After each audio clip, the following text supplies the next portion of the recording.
ഒരു സഹോദരന്റെ ചോദ്യത്തിന് മറുപടിയായിട്ട് ഇവിടെ നിന്ന് കേൾക്കാൻ സാധിച്ചു. മദീന ഉൾപ്പെടുന്ന സൗദിയുടെ ഭരണകൂടം മുജാഹിദിനാണെന്ന് പറഞ്ഞു. അങ്ങനെ മുജാഹിദിനാണെങ്കിൽ ആ പച്ചക്കുബ്ബ പൊളിച്ചുകൂടെ എന്നാണ് ചോദ്യം. അതുകൂടാണ്ട് ഇസ്ലാമിലെ ജമാഅത്തെ ഇസ്ലാമി, മുജാഹിദ് തുടങ്ങിയ പ്രസ്ഥാനങ്ങളെക്കുറിച്ച് പഠിച്ചുകൊണ്ടിരിക്കുന്ന ഒരു യുവാവാണ് ഞാൻ. ഇത് വളരെ ആകാംക്ഷയോടുകൂടിയാണ് ഈ പരിപാടിയിൽ വന്നു ചേർന്നത്. ഇതെനിക്കിവിടെ സംസാരത്തിൽ നിന്ന് മനസ്സിലായി, ഒരു സഹോദരന് ഒരു ചോദ്യം, ഒരു ഉപചോദ്യം. ഈ നയം തന്നെ എല്ലാ സംഘടനകളും മാറ്റിക്കൊണ്ട് ഒരു വേദിയിൽ എല്ലാ പ്രസ്ഥാനക്കാരെ ഉൾക്കൊള്ളിച്ചുകൊണ്ട് സംവാദം നടത്തി സാധാരണ ജനങ്ങളെ ബോധിപ്പിക്കുവാൻ മുൻകൈ എടുക്കണമെന്ന് അഭ്യർത്ഥിക്കുന്നു. അല്ലാണ്ട് കുറച്ച് വർത്താനം ഇങ്ങനെ പറഞ്ഞു പോയാൽ സാധാരണ ജനങ്ങൾ ഇഷ്കാലിലായിപ്പോകും. മാന്യ സഹോദരൻ ഒരു മുൻധാരണയോടുകൂടിയാണ് ഇവിടെ ചോദ്യം ചോദിക്കാൻ എത്തിയത്.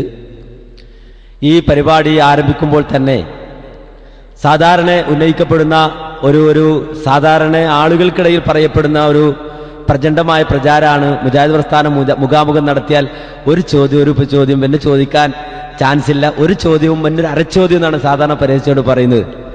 ഈ സ്റ്റേജിൽ നിന്ന്, ഈ സദസ്സിൽ നിന്ന്, ഈ മുഖാമുഖ വേദിയിൽ നിന്ന് ഒരാളോടും ഒരു ചോദ്യം, ഒരു ഉപചോദ്യം എന്ന് പറഞ്ഞിട്ടില്ല. ഒരാൾക്ക് ചോദിക്കാവുന്ന അത്രയും ചോദിക്കാം. പക്ഷേ 10 പേര് വന്നിരുന്നാലും 10 പേരെ അനുവദിക്കൂല, ഒരാളെ ചോദിക്കുന്നുള്ള നിലപാട് അത് ശരിയല്ല. ഒരു സദസ്സിനോട് പാലിക്കേണ്ട മര്യാദ പാലിച്ചിട്ട് ഒരാൾക്ക് എത്രയും ചോദിക്കാം എന്ന നിലപാട് സ്വീകരിച്ചിട്ട് തന്നെയാണ് ഞങ്ങളിവിടെ മുഖാമുഖത്തിന് തയ്യാറായത്. ഒരു ചോദ്യം, ഒരു ഉപചോദ്യം എന്ന നിലപാട് ഇവിടുന്ന് സ്വീകരിച്ചിട്ടില്ല. സ്വീകരിക്കുന്നത് തെറ്റായത് കൊണ്ടല്ല. അങ്ങനെ ഞങ്ങളൊരു വാചകം ഇവിടുന്ന് പറഞ്ഞിരുന്നെങ്കിൽ തീർച്ചയായും നാളെ മുതൽ അതായിരിക്കും പ്രശ്നം. മുഖാമുഖം നടന്നു എന്നതല്ല, മറുപടി പറഞ്ഞു എന്നതല്ല, ഒരു ചോദ്യവും ഒരു ഉപചോദ്യം അനുവദിച്ചുള്ളൂ എന്നിങ്ങനെ പ്രചരിപ്പിച്ച് നടക്കും. ആ രോഗം വേണ്ട എന്ന നിലക്ക് അതിന് മരുന്ന് കൊടുത്താണ് ഈ പരിപാടി ഞങ്ങൾ ആരംഭിച്ചത്. ഇനി അദ്ദേഹത്തിനൊരു സംശയമുണ്ട്, സൗദിയുടെ ഭരണം മുജാഹിദുകളുടെ കയ്യിലാണ് എന്ന്. അദ്ദേഹം തെറ്റിദ്ധരിച്ചതാണോ എന്ന് എനിക്കറിയില്ല. കേരള നദൂത്തുൽ മുജാഹിദീൻ എന്ന സംഘടന എന്ന് പറഞ്ഞാൽ അത് പേര് കേൾക്കുമ്പോൾ തന്നെ സൗദിയുടെ ഭരണമുള്ള സംഘടനയല്ല, കേരള നദൂത്തുൽ മുജാഹിദീനാണ്. അതിന് സൗദിയുടെ ഭരണം ഉണ്ട് എന്ന് ഞാൻ പറഞ്ഞിട്ടില്ല. സാധാരണ നമ്മുടെ നാട്ടിൽ വഹാബികളെന്നും വഹാബി പ്രസ്ഥാനത്തിന്റെ ആളുകളെന്നും ഒക്കെ പരിചയപ്പെടുത്തുന്ന ആളുകൾ ഭരിക്കുന്ന നാടാണ് സൗദി അറേബ്യ എന്നാണ് പറഞ്ഞത്. അത് നദൂത്തുൽ മുജാഹിദീൻ ഭരിക്കുന്നത് എന്നല്ല, കേരള നദൂത്തുൽ മുജാഹിദീൻ ഭരിക്കുന്നതെന്നല്ല. അങ്ങനെ പറഞ്ഞാൽ അത് ശരിയല്ലല്ലോ. കേരള നദൂത്തുൽ മുജാഹിദീന് സൗദിയുടെ ഭരണം ഉണ്ട് എന്നല്ല. ഇനി അതിനകത്തും അദ്ദേഹത്തിനൊരു സംശയമുണ്ട്. അങ്ങനെയാണെങ്കിൽ ഇസ്ലാമികമായ നിലപാട് നേരത്തെ വിശദീകരിച്ചു കഴിഞ്ഞു. ഒരിക്കലും ഒരു ഖബറിന്റെ മുകളിൽ കുബ്ബ വെക്കാൻ പാടില്ല, അത് ഇസ്ലാമിന്റെ നിലപാടാണ്, അത് റസൂലുള്ള എതിർത്തതാണ്. ഇബ്നു ഹജർ ഹൈത്തമി പറഞ്ഞു അങ്ങനെ കുബ്ബ കണ്ടാൽ അത് പൊളിച്ചു നീക്കണം എന്ന് പറഞ്ഞിട്ടുണ്ട്. അങ്ങനെയാണെങ്കിൽ സൗദിയുടെ ഭരണം വഹാബികളുടെ കയ്യിലുണ്ടായിട്ടും എന്തുകൊണ്ടത് പൊളിച്ചു നീക്കുന്നില്ല എന്നാണ് മാന്യ സഹോദരനുണ്ടായൊരു സംശയം. ഇസ്ലാമിന് പൊതുവായ ചില മര്യാദകളുണ്ട്, ഇസ്ലാമികമായ പൊതുവായ ചില മര്യാദകൾ പാലിക്കാറുമുണ്ട്. അത് പാലിക്കാൻ ഇസ്ലാമിക പ്രമാണങ്ങളെ സ്വീകരിക്കുന്നവർ ബാധ്യസ്ഥരുമാണ്. വളരെ വിശാലമായൊരു മറുപടിക്ക് ഞാൻ ഒരുങ്ങുന്നില്ല, സമയം കുറവാണ്. എനിക്ക് ശേഷം മുജാഹിദ് ബാലുശ്ശേരിയുടെ പ്രഗത്ഭമായ ഒരു സമാപന പ്രസംഗം ഇവിടെ നടക്കാറുണ്ട്. ഒരു ഉദാഹരണം ഞാൻ പറയാം. മഹാനായ മുഹമ്മദ് നബി സല്ലല്ലാഹു അലൈഹി വസല്ലമക്ക് നുബുവത്ത് കിട്ടുന്നതിന് മുമ്പ് നബി സല്ലല്ലാഹു അലൈഹി വസല്ലമ വിശുദ്ധമായ കഅബാലയത്തിന്റെ നിർമ്മാണത്തിൽ പങ്കെടുത്തിട്ടുണ്ട്. ഹജറുൽ അസ്വദ് പ്രവാചകൻ സല്ലല്ലാഹു അലൈഹി വസല്ലമയുടെ സാന്നിധ്യത്തിലാണ് എടുത്തു വെച്ചത്, നമുക്കറിയാം. ആ സമയത്ത് കഅബാലയത്തിന്റെ നിർമ്മാണം ഖുറൈശികൾ ഏറ്റെടുക്കുകയും കഅബാലയം നിർമ്മിക്കാൻ ഒരുങ്ങുകയും ചെയ്തപ്പോൾ കഅബാലയം, നിലവിലുണ്ടായിരുന്ന കഅബാലയം പൊളിച്ചുകൊണ്ട് പുതിയ ഒരു കഅബാലയം നിർമ്മിക്കുവാൻ ഖുറൈശികൾ തീരുമാനിച്ചപ്പോൾ ഹലാലായ സമ്പത്ത് കൊണ്ട് മാത്രമേ അള്ളാഹുവിന്റെ ഈ ഭവനം നിർമ്മിക്കാൻ പാടുള്ളൂ എന്ന് ആ സമയത്ത് അവർ തീരുമാനിക്കുകയും ചെയ്തു. അങ്ങനെ അവർ ഹലാലായ സമ്പത്ത് സ്വരുക്കൂട്ടിയിട്ട് കഅബാലയം നിർമ്മിച്ചു. അങ്ങനെ ഹലാലായ സമ്പത്ത് സ്വരുക്കൂട്ടി കഅബാലയം നിർമ്മിച്ചപ്പോൾ പഴയ രൂപത്തിൽ, അത്രയും വിസ്താരത്തിൽ, അത്രയും വീതിയിൽ, അത്രയും വിസ്തീർണത്തിൽ കഅബാലയം പുതുക്കിപ്പണിയാൻ അവർക്ക് സാധിച്ചില്ല. അതുകൊണ്ട് തന്നെ കഅബാലയം അവർ ചെറുതാക്കി. എന്നിട്ട് പണ്ടുണ്ടായിരുന്ന കഅബാലയം അവർ അടയാളം ചെയ്തു വെച്ചു. പഴയ കാലത്ത് കഅബാലയത്തിൽ ഇത്രയും വിസ്തീർണമുണ്ടായിരുന്നു, എന്നാൽ ഇപ്പോൾ ഹലാലായ സമ്പത്തില്ലാത്തത് കൊണ്ട് അത് കുറക്കുകയാണ്, ചുരുക്കുകയാണെന്ന് പറഞ്ഞ് ആ കഅബാലയത്തിന്റെ വിസ്തീർണം ഖുറൈശികൾ കുറച്ചു. മഹാനായ മുഹമ്മദ് നബി സല്ലല്ലാഹു അലൈഹി വസല്ലമക്ക് നുബുവത്ത് കിട്ടി. പ്രവാചകൻ മക്കയിൽ നിന്ന് മദീനയിലേക്ക് ഹിജ്റ പോയി. അതിനുശേഷം മക്കം ഫതഹിന്റെ ദിവസം നബി സല്ലല്ലാഹു അലൈഹി വസല്ലം മക്കയിലേക്ക് തിരിച്ചു വന്നു. ആ സമയത്ത് മുഹമ്മദ് നബിക്ക് അധികാരമുണ്ട്, പ്രവാചകൻ അധികാരമുണ്ട്. പ്രവാചകൻ എന്ത് പറഞ്ഞാലും ആ നാട്ടിൽ നടപ്പാകുന്ന ഘട്ടമാണ്.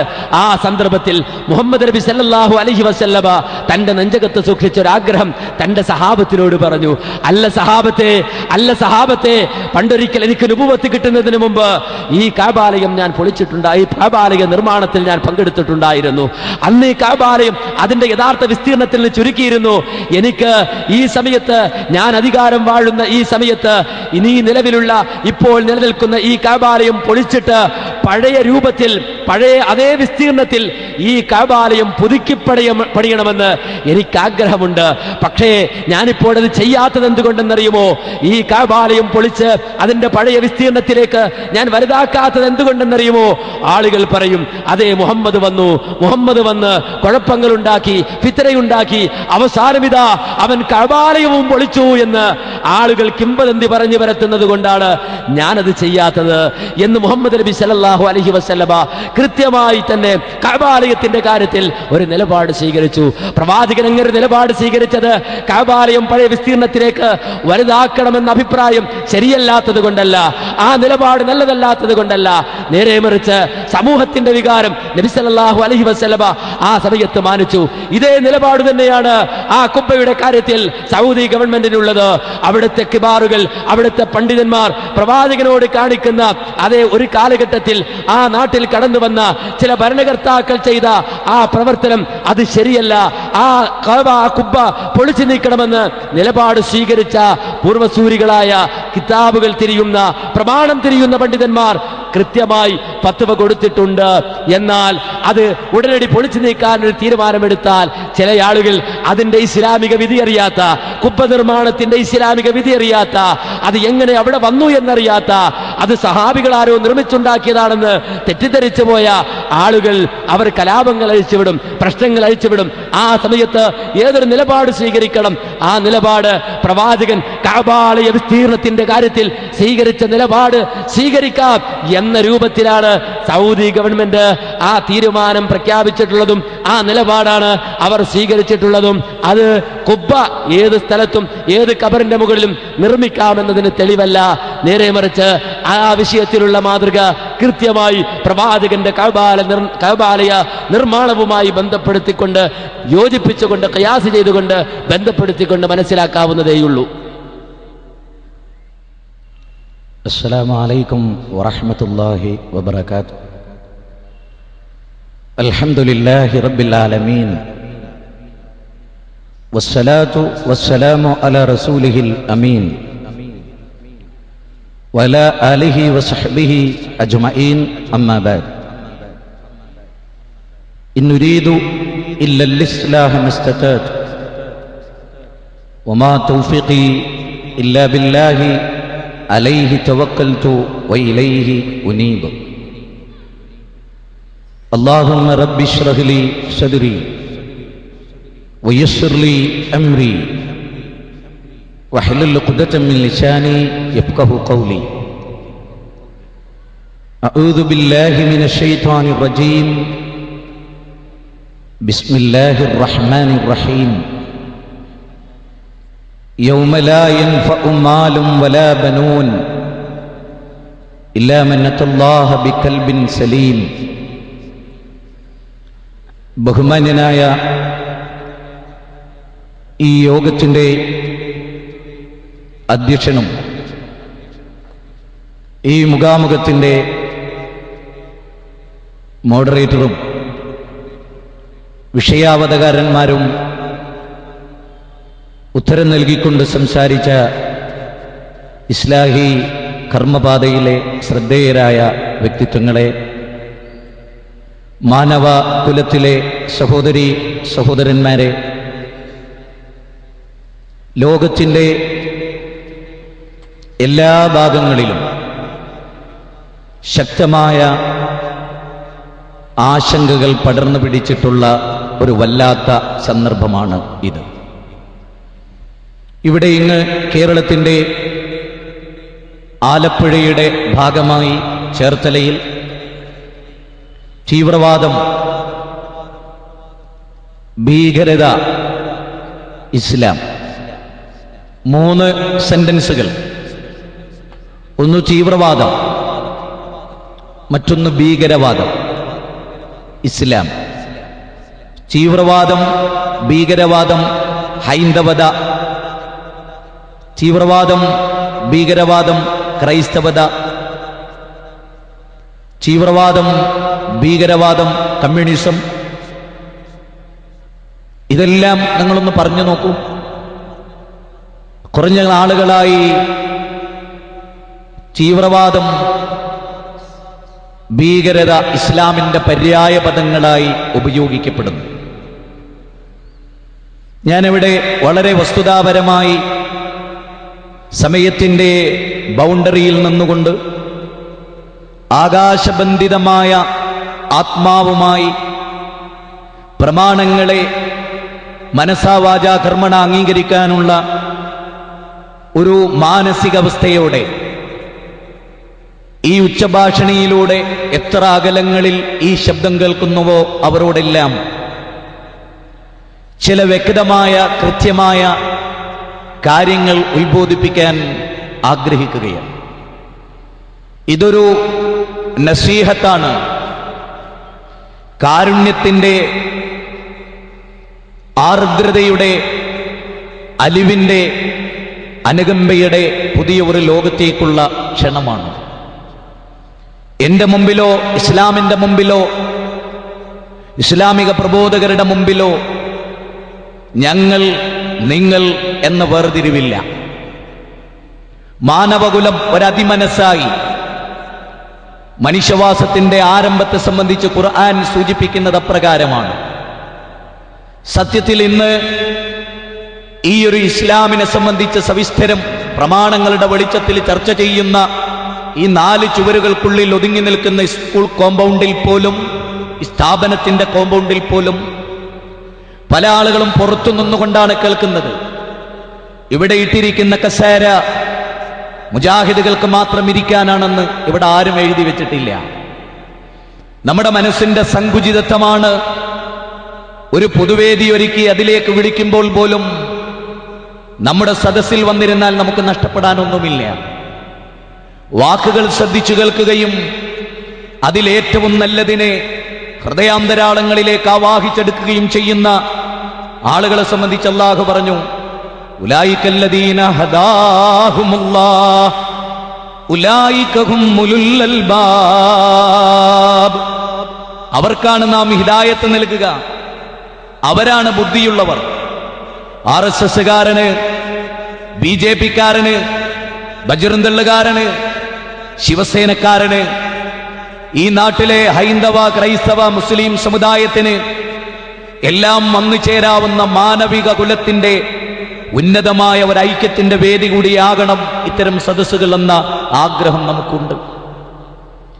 മുജാഹിദുകളെ സംബന്ധിച്ചിടത്തോളം കമ്പാർട്ട്മെന്റ്വൽക്കരിക്കപ്പെട്ട ഒരു ചിന്തയും മാനവിക മൂല്യങ്ങളുടെ കാര്യത്തിൽ കാണിച്ചിട്ടില്ല ഒരു കാലത്തും. ആദർശത്തിന്റെ പേരിൽ, ആശയങ്ങളുടെ പേരിൽ അന്യായങ്ങൾ മൈത്രിയായി വരുന്നതിനെ വളരെ ഗൗരവമായി സൂക്ഷിച്ചിട്ടുള്ള പ്രസ്ഥാനമാണ് മുജാഹിദ് പ്രസ്ഥാനം.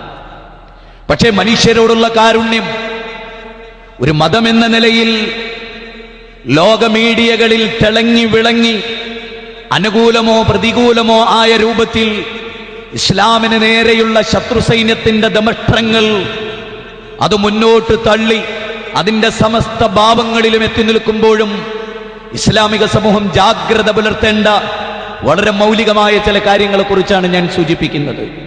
എന്റെ വാക്കുകൾ 1000 മൈലുകൾക്കപ്പുറത്ത് ഇൻഷാ അല്ലാഹ് ഈ കേസറ്റിലൂടെ ലോകത്തിന്റെ നാനാഭാഗങ്ങളിൽ മലയാളികൾക്കൊക്കെ കിട്ടാവുന്ന വിധം ഇവിടെ നടന്ന ഈ പ്രോഗ്രാം അത് എല്ലാ ഭാഗങ്ങളിലേക്കും സ്പ്രെഡ് ചെയ്യുമ്പോൾ കോളേജുകളിൽ, സ്ഥാപനങ്ങളിൽ, വീടുകളിൽ, ഓഫീസുകളിൽ, അവനവന്റെ റൂമുകളിൽ ഈ ആദർശം കേൾക്കുമ്പോ അവരോടൊക്കെ ലക്ഷോപലക്ഷം വരുന്ന ആളുകൾ ഒരുപക്ഷെ ഈ കേസറ്റ് കണ്ടേക്കാം, അവരുടെ വീടുകളിൽ ഇതെത്തിയേക്കാം.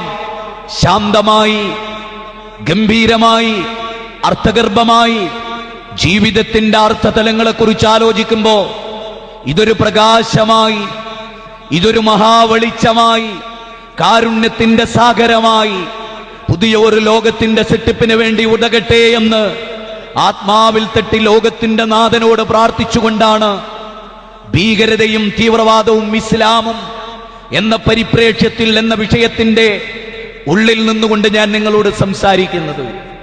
ആദിമപിതാവായ ആദം അലൈഹിസ്സലാം മുതൽ പ്രവാചക ശൃംഖലയിലെ അവസാനത്തെ കണ്ണിയായ മുഹമ്മദ് നബി സല്ലല്ലാഹു അലൈഹി വസല്ലം വരെയുള്ള പ്രവാചകന്മാർക്ക് ഈ ലോകത്തിന്റെ തമ്പുരാൻ അവതരിപ്പിച്ച ഏതൊരു ദർശനത്തിന്റെ പേരാണോ അതാണ് ഇസ്ലാം. ലോകത്തിന്റെ ഏത് നാഗരികതകളിലും ഇസ്ലാം ഒരു കാര്യം പറഞ്ഞിട്ടുണ്ടോ? ജാതീയതയുടെ, വർഗത്തിന്റെ, വർണ്ണത്തിന്റെ, ഭാഷയുടെ, സങ്കുചിതമായ ദേശീയത്വത്തിന്റെ ചിന്തകൾക്കതീതമായി ഏത് ചെറ്റക്കുടിലെ സാധാരണക്കാരന്റെ ഹൃദയാന്തരാളങ്ങളിലും ചോദ്യചിഹ്നമായി കടന്നു വരുന്ന ഇസ്ലാമിന്റെ മാനവിക ദർശനം അത് ലോകം കാണരുത്, അത് ലോകം അറിയരുത്. ഇസ്ലാമിന്റെ കാരുണ്യം ലോകമറിഞ്ഞാൽ സാമ്രാജ്യത്വ ശക്തികൾക്ക് ജീവിക്കാൻ അവിടെ വകുപ്പ്. ഇസ്ലാമിന്റെ സുന്ദരമായ സ്ത്രീ സങ്കല്പം ലോകം അംഗീകരിച്ചാൽ പിന്നെ സ്ത്രീയുടെ സൗന്ദര്യം വിറ്റ് കച്ചവടമാക്കുന്ന കച്ചവട കണ്ണുള്ള കഴുകന്മാർക്ക് പിന്നെ എങ്ങനെ ജീവിക്കാൻ കഴിയും? സാമ്രാജ്യത്വം ഏത് കാലഘട്ടത്തിലും ശ്രദ്ധിച്ചു പോന്നിട്ടുള്ളത് അതാണ്. ബോംബെയിൽ നടന്ന കലാപം പോലും അടിസ്ഥാനപരമായി ഒരു മതത്തിന്റെയോ മറ്റൊരു രാജ്യത്തിന്റെ, ഒരു രാജ്യത്തോടുള്ള കടന്നാക്രമണത്തിന്റെയോ ഭാഗമായി തെറ്റിദ്ധരിച്ചിട്ടുണ്ടെങ്കിൽ ഞാൻ എല്ലാവരോടും വളരെ ഗൗരവമായി പറയുന്നു, ഇന്ത്യ ലോകത്തിലെ 2ാം മാനവ വിഭവശേഷിയുള്ള ഒരു രാജ്യമാണ്. ലോകത്തിലെ 2ാം ഭൂരിപക്ഷ രാജ്യം. മാൾത്തൂഷ്യൻ തിയറി ഓഫ് പോപ്പുലേഷൻ, എന്താ ജനപ്പെരുപ്പത്തെ കുറിച്ചുള്ള മാൾത്തൂഷ്യന്റെ സിദ്ധാന്തം? ഞാൻ എന്തിനാ അത് പറയുന്നത്?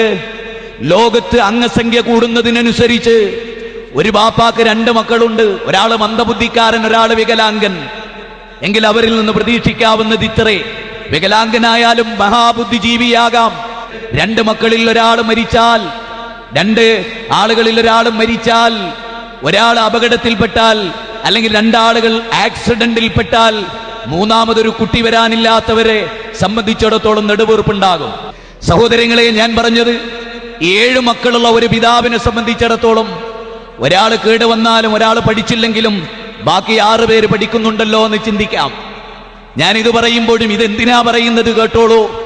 ഇന്ത്യയിൽ കോടിക്കണക്കിന് മനുഷ്യരുള്ള, 114 കോടി മനുഷ്യരുള്ള രാജ്യമാണ് ഇന്ത്യ. 2008 പിറക്കുമ്പോ അല്ലെങ്കിൽ 2010 ആകുമ്പോ ലോകരാജ്യങ്ങളിൽ ഏറ്റവും കൂടുതൽ ജനസംഖ്യയുള്ള രാജ്യമായി ഇന്ത്യ മാറാനിരിക്കുന്നു. സ്വാഭാവികമായും പോപ്പുലേഷൻ കൂടുമ്പോ മാനവ വിഭവശേഷി വർദ്ധിക്കും. ബുദ്ധിയുള്ള ആളുകളുടെ, ചിത്തശുദ്ധി വരുത്തിയ ബുദ്ധിയുള്ള ആളുകളുടെ എണ്ണം വർദ്ധിക്കും. ഇന്ന് തന്നെ ചന്ദ്രനിലേക്ക് നമ്മളൊരു പുതിയ ഉപഗ്രഹത്തെ നിക്ഷേപിച്ചപ്പോ ഏറ്റവും കൂടുതൽ അതിന്റെ പിന്നിൽ പ്രവർത്തിച്ച ബ്രെയിനുകൾ കേരളീയന്റെ ബ്രെയിനാണ്, ഇന്ത്യക്കാരന്റെ ബ്രെയിനാണ്. ലോകരാജ്യങ്ങളിൽ പലതിനെയും നയിക്കുന്നതും പല ചിന്തകളിലും IT വിപ്ലവങ്ങളിലുമൊക്കെ ഇന്ത്യക്കാരന്റെ വലിയ മാസ്റ്റർ ബ്രെയിൻ വർക്ക് ചെയ്യുന്നുണ്ട്. അതുകൊണ്ട് തന്നെ ലോക സാമ്രാജ്യത്വ ശക്തികൾ ഇത്തരത്തിലുള്ള മാനവ വിഭവശേഷിയുള്ള രാജ്യത്തിന്റെ ഏറ്റവും ഉന്നതമായ സമ്പന്ന ശ്രേണികളിലും വ്യാപാര ശ്രേണികളിലും കടന്നാക്രമിച്ചുകൊണ്ട് അരക്ഷിതാവസ്ഥ സൃഷ്ടിക്കുകയും വലിയ വലിയ ബുദ്ധി വർക്ക് ചെയ്യാൻ അവസരമില്ലാതെ, ഇപ്പൊ നമുക്കറിയാം ബോംബെയിൽ കലാപമുണ്ടാകുമ്പോ, നമ്മുടെ നാട്ടിൽ കലാപമുണ്ടാകുമ്പോ ഞാനെങ്ങനെ മതം പറയും, ഞാനെങ്ങനെ ചിന്തിക്കും, ഞാനെങ്ങനെ പഠിക്കും, ഞാനെങ്ങനെ കമ്പ്യൂട്ടറിന്റെ മുമ്പിലിരിക്കും എന്ന ഒരു അരക്ഷിതാവസ്ഥ നമുക്കുണ്ടാകും. ഇറാഖിന്റെ, ഫലസ്തീനിന്റെ, അഫ്ഗാനിസ്ഥാനിന്റെ, കാശ്മീരിന്റെ, പാകിസ്ഥാനിന്റെ, ലബനാനിന്റെ, വിയറ്റ്നാമിന്റെ, ലോകം കീഴ്പ്പെടുത്തിയ കോളനിവൽക്കരണത്തിന്റെയും സമ്പത്ത് അത് സ്വീകരിക്കുവാനും സാമ്പത്തികമായ ഉന്നമനത്തിനു വേണ്ടി ഏതൊക്കെ കാലഘട്ടത്തിൽ സാമ്രാജ്യത്വ ശക്തികൾ ശ്രമിച്ചിട്ടുണ്ടോ, കോളനിവൽക്കരണത്തിന് വിധേയമാക്കിയിട്ടുണ്ടോ, അവിടെ നല്ല ചിന്തകളില്ല, അവിടെ യൂണിവേഴ്സിറ്റികളില്ല, അവിടെ പഠനങ്ങളില്ല, അവിടെ ഗവേഷണങ്ങളില്ല. ഇത് സാമ്രാജ്യത്വ ശക്തികളുടെ പുതിയ അജണ്ടയല്ല, നൂറ്റാണ്ടുകൾ പയറ്റിത്തെളിഞ്ഞ ഒരു അജണ്ടയാണ്.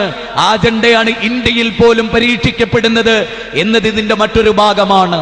സഹോദരങ്ങളെ, ഇസ്ലാം പ്രതിക്കൂട്ടിൽ നിർത്തപ്പെടുന്നത് എന്തുകൊണ്ട് എന്ന ചോദ്യത്തിന് ഞാൻ ആദ്യത്തിൽ തന്നെ പറഞ്ഞു, ഇസ്ലാമിന്റെ കരുണ, ഇസ്ലാമിന്റെ പ്രത്യേകത, ഇസ്ലാമിന്റെ തൊഴിലാളി വർഗത്തോടുള്ള സമീപനം, ഇസ്ലാമിന്റെ നീതി വ്യവസ്ഥ, ഇസ്ലാമിന്റെ ഈ രംഗത്തുള്ള രാഷ്ട്ര സംവിധാനങ്ങൾ ഇസ്ലാമിന്റെ ഭരണകൂടം, ഇസ്ലാമിന്റെ ഈ ക്രിമിനലും അതുപോലെ തന്നെ നമ്മൾ കാണുന്ന പല മേഖലയിലുള്ള നടപടിക്രമങ്ങൾ അത് മാനവ സമൂഹത്തിൽ അവതരിപ്പിക്കപ്പെട്ടതിൽ പൂർണ്ണമായി ദൈവീകമാണ് എന്നുറപ്പുണ്ട്.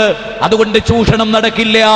അതുകൊണ്ട് സ്ത്രീയുടെ സൗന്ദര്യം വിറ്റ് കാശുണ്ടാക്കുന്ന ഹോസ്പിറ്റൽ റിസപ്ഷനിൽ സൗന്ദര്യമുള്ള പെണ്ണിനെ നിർത്തുന്ന കളി അത് ഇസ്ലാം വന്നാൽ കഴിയില്ല.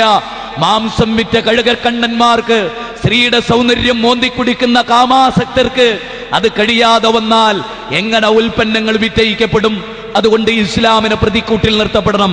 അതുകൊണ്ട് ഇസ്ലാം അത് ടെററിസമാണ്, ഭീകരവാദമാണ് എന്ന് തെളിയിക്കേണ്ടതുണ്ട്. പക്ഷേ മുസ്ലിങ്ങളെ, പക്വമതികളായി ചിന്തിക്കേണ്ട നാം ഖുർആനിൽ നിന്ന് ചില കാര്യങ്ങൾ പഠിക്കേണ്ടതുണ്ട്. ഒന്നാമതായി ഇസ്ലാമിന്റെ ഏറ്റവും മൗലികമായ സിദ്ധാന്തം മനുഷ്യരെ സ്വർഗത്തിലേക്ക് നയിക്കുക എന്നുള്ളതാണ്. സ്വർഗത്തെക്കുറിച്ചുള്ള പ്രതീക്ഷയും നരകത്തെക്കുറിച്ചുള്ള ഭയപ്പാടും. ഈ ലോക ജീവിതത്തിന് മൗലികമായ ഒരു ലക്ഷ്യമുണ്ട്. നിന്റെ ജീവിതത്തിന് ലക്ഷ്യമുണ്ട്. നീ പഠിക്കുമ്പോഴും പരീക്ഷ എഴുതുമ്പോഴും ഉന്നതമായ ഒരു ജോലി നീ പ്രതീക്ഷിക്കുമ്പോഴും നിനക്കൊരു നല്ല ജീവിതം നീ പ്രതീക്ഷിക്കുമ്പോഴും ആ ജീവിതത്തോടുകൂടി അവസാനിക്കുന്നതല്ല. ഏതൊന്നിന്റെയും ലക്ഷ്യം അപ്പുറത്താണെങ്കിൽ നിന്റെ ജീവിതത്തിന്റെ ലക്ഷ്യം മരണത്തോടുകൂടി അവസാനിച്ചുകൂടാ. അതുകൊണ്ട് നിന്റെ വാക്കിൽ, നിന്റെ പ്രവൃത്തിയിൽ, നിന്റെ ചിന്തയിൽ, നിന്റെ കച്ചവടത്തിൽ, നിന്റെ വസ്ത്രധാരണത്തിൽ, നിന്റെ നാവിന്റെ ചലനത്തിൽ, നിന്റെ ക്രയവിക്രയങ്ങളിൽ, നിന്റെ അയൽപ്പക്ക ബന്ധങ്ങളിൽ, നിന്റെ വിശ്വാസ കർമ്മ ആചാര വൈയക്തിക വൈദേശിക രാഷ്ട്രീയ രാഷ്ട്രാന്തരീയ വിപ്ലവ മേഖലകളിൽ നിനക്ക് ചില സ്ഥാനങ്ങളുണ്ട്. അത് വഹിക്കാൻ, അത് സ്വീകരിക്കുവാൻ, അത് നെഞ്ചിലേറ്റുവാൻ ഇസ്ലാം മനുഷ്യരെ ക്ഷണിക്കുമ്പോ ഞാൻ നേരത്തെ പറഞ്ഞ ചൂഷണ വ്യവസ്ഥകൾക്ക് നിലനിൽപ്പില്ല. ആയതിനാൽ ഇസ്ലാമിനെ നശിപ്പിക്കേണ്ടത്, ഇസ്ലാമിനെ തെറ്റിദ്ധരിപ്പിക്കേണ്ടത് ആളുകളുടെ ബാധ്യതയാണ്. ഇസ്ലാം ലോകത്തോട് എന്തേ പറഞ്ഞത്? ഇസ്ലാം ലോകത്തോട് എന്തേ ആവശ്യപ്പെട്ടത്? ഇസ്ലാം എന്താണ് മനുഷ്യരോട് പറഞ്ഞത്? കുൽ യാ അഹ്ലൽ കിതാബി തആലൂ ഇലാ കലിമത്തിൻ സവാഇൻ ബൈനനാ വബൈനകും അല്ലാ നഅബുദ ഇല്ലല്ലാഹ് വലാ തുജാദിലു അഹ്ലൽ കിതാബി ഇല്ലാ ബില്ലതി ഹിയ അഹ്സൻ ഇല്ലല്ലദീന ളലമൂ മിൻഹും ഉദൂ ഇലാ സബീലി റബ്ബിക ബിൽ ഹിക്മതി വൽ മൗഇലത്തിൽ ഹസനതി വജാദിലഹും ബില്ലതി ഹിയ അഹ്സൻ. അല്ലേ, നിങ്ങൾ ആലോചിച്ച് നോക്കൂ. വമൻ അഹ്സനു ഖൗലൻ മിമ്മൻ ദആ ഇലല്ലാഹ് വഅമില സ്വാലിഹൻ വഖാല ഇന്നനി മിനൽ മുസ്ലിമീൻ ഖുൽ ഹാദിഹി സബീലി അദൂ ഇലല്ലാഹ് അലാ ബസീറത്തിൻ വബയ്യനാഹു ലിന്നാസി ഫിൽ കിതാബി ഉലൈക യൽഅനുഹുമുല്ലാഹ് വയൽഅനുഹുമുൽ ലാഇനുൻ. എന്താ ഈ വചനങ്ങളെല്ലാം പറയുന്നത്? എന്താ ഈ വചനങ്ങൾ പറയുന്നത്? ക്രിസ്ത്യാനികളെ, വേദക്കാരെ, ജൂതന്മാരെ, ഋഗ്വേദം, സാമവേദം, അഥർവവേദം, യജുർവേദം, 108 സുപ്രധാനമായ ഉപനിഷത്തുക്കൾ അവരും വേദത്തിന്റെ ന്യായികൾ എന്ന് അവകാശപ്പെടുന്നു. എങ്കിൽ വേദക്കാരെ, തആലൗ, തആലൗ, നിങ്ങൾ വരൂ. നിങ്ങൾ അകന്നു പോകുന്നല്ല, നിങ്ങൾ ഞങ്ങളിലേക്ക് വരൂ, നിങ്ങൾ ഞങ്ങളിലേക്ക് വരൂ. അല്ലേ, നിങ്ങൾ ഞങ്ങളോടൊപ്പം വരൂ. നമുക്കൊന്നിച്ചിരിക്കാം, നമുക്കൊന്നിച്ച് വേദി പങ്കിടാം അടിസ്ഥാനപരമായ ഒരു കാര്യത്തിന്. അതെന്താണ്? തആലൗ ഇലാ കലിമത്തിൻ, ഒരു കലിമത്തിലേക്ക്, സവാഇൻ, സമമായ ഒരു കലിമത്തിലേക്ക്, തുല്യമായി പറയാൻ പറ്റിയ ഒരു കലിമത്തിലേക്ക്, മനസ്സെല്ലാം സ്വീകരിക്കുന്ന ഒരു കലിമത്തിലേക്ക് നിങ്ങൾ വരൂ. സവാഇൻ ബൈനനാ വബൈനകും അല്ലാ നഅബുദ ഇല്ലല്ലാഹ്. നിങ്ങൾക്കും നിങ്ങളുടെയും ഞങ്ങളുടെയും ദൈവം ഏകനായ ദൈവമാകുന്നു. ഞാൻ ചോദിക്കട്ടെ, ഈ പ്രഖ്യാപനം സംഘർഷം വർദ്ധിപ്പിക്കുകയാണോ സംഘർഷം കുറയ്ക്കുകയാണോ? ഈ പരാമർശം സംഘർഷം കൂട്ടുകയാണോ സംഘർഷം കുറയ്ക്കുകയാണോ? ഒന്നിച്ച് ഭിന്നിച്ചു നിന്നവരെ വ്യത്യസ്ത ദൈവങ്ങളുടെ പേരിൽ എന്റെ ദൈവം, നിന്റെ ദൈവം, അതിന്റെ ദൈവം, ആ ദൈവത്തിന്റെ കഴിവെങ്ങനെ, നിന്റെ ദൈവത്തിന്റെ കഴിവുകേടെങ്ങനെ എന്ന് വാദിച്ച മുഴുവൻ സമൂഹത്തോടും തആലോ, വരൂ, ബാലാ, ജോസഫേ, സാറാമേ, ഏലിയാമേ, വാ, തമ്മിൽ തല്ലേണ്ടതല്ല, ഒന്നാവേണ്ടതാണ്, ഒറ്റ ദൈവത്തിന്റെ അടിമകളാണ് എന്ന് പറഞ്ഞതാണോ ഇസ്ലാം ലോകത്തോട് കാണിച്ച ഭീകരത?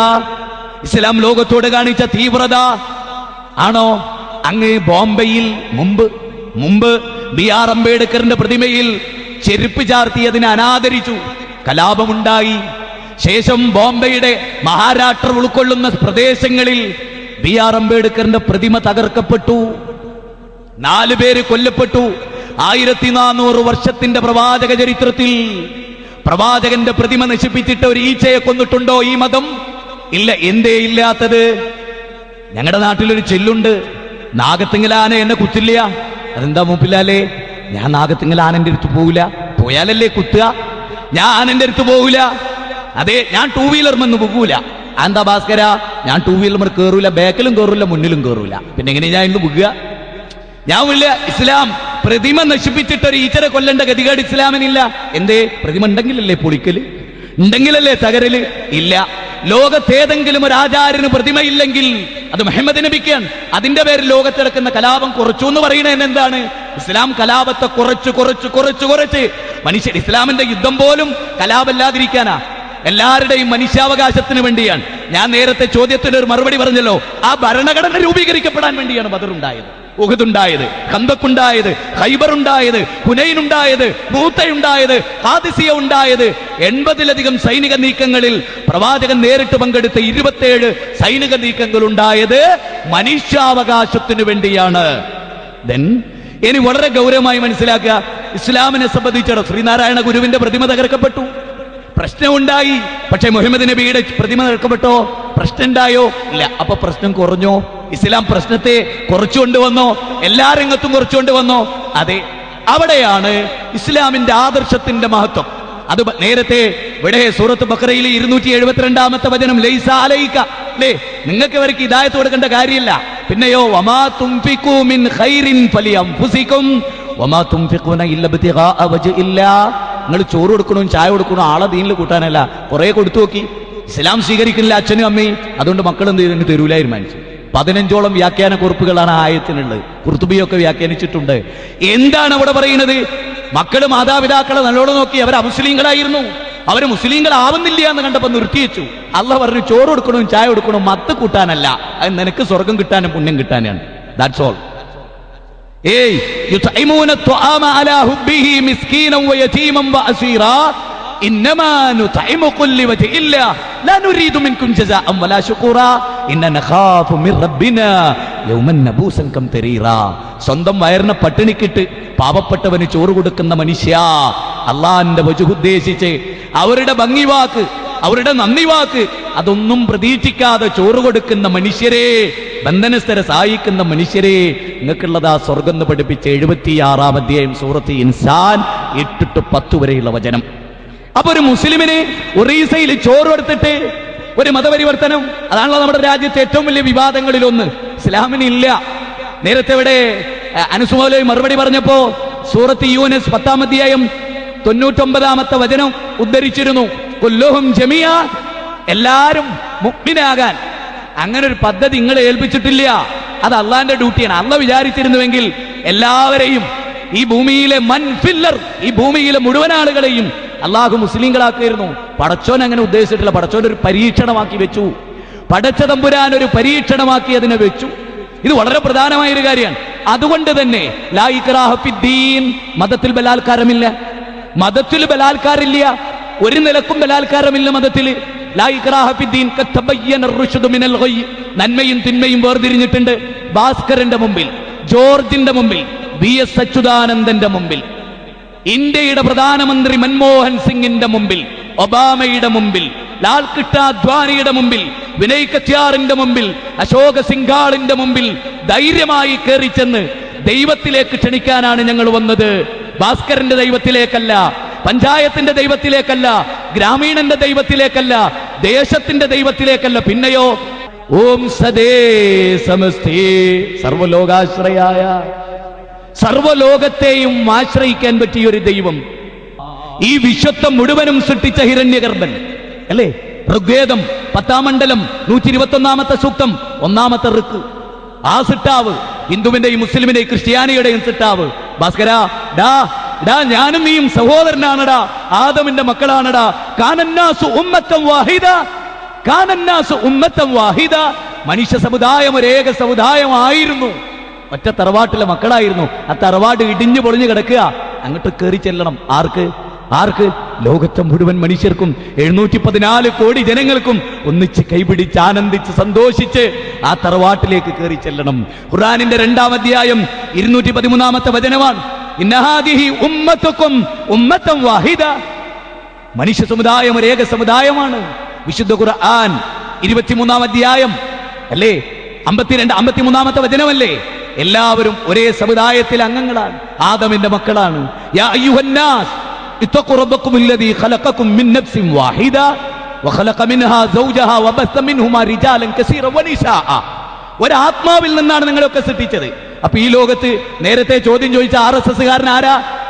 ആദമിന്റെ മക്കളാണ്. ഇനി ആദമിന്റെ മക്കളുടെ പ്രത്യേകത എന്താ? ഇന്ന അബാക്കും വാഹിദ് കുല്ലുക്കും മിൻ ആദം. ആദമിന്റെ മക്കളാ നിങ്ങൾ. ഇന്ന റബ്ബുക്കും വാഹിദ്, നിങ്ങളുടെ ദൈവം ഏകനാണ്. ബാല എന്താ ഈ പറയുന്നത്? ഇസ്ലാം എന്താ ബാല പറയുന്നത്? നമ്മുടെയൊക്കെ ദൈവം ഒന്നാണ്.